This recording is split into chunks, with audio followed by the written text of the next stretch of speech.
মূল ভাব। এই প্রবাদটি দ্বারা বোঝানো হয় যে শিক্ষা একটি জাতির সার্বিক উন্নয়নের মূল ভিত্তি।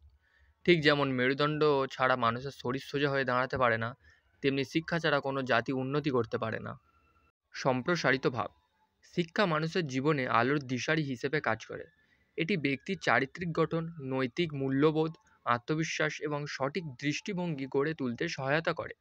একটি অশিক্ষিত সমাজ পিছিয়ে পড়ে যেখানে কুসংস্কার, দারিদ্র্য এবং অগ্রগতির অভাব দেখা যায়। অন্যদিকে শিক্ষিত সমাজ বিজ্ঞান, প্রযুক্তি, সংস্কৃতি ও অর্থনীতিতে সমৃদ্ধ হয়ে ওঠে। একটি দেশ তখনই উন্নত হয় যখন তার নাগরিকরা শিক্ষিত এবং সচেতন হয়। ইতিহাস সাক্ষী যে শিক্ষার মাধ্যমে অনেক জাতি দারিদ্র্য ও দুর্নীতি থেকে মুক্ত পেয়ে সমৃদ্ধ হয়েছে।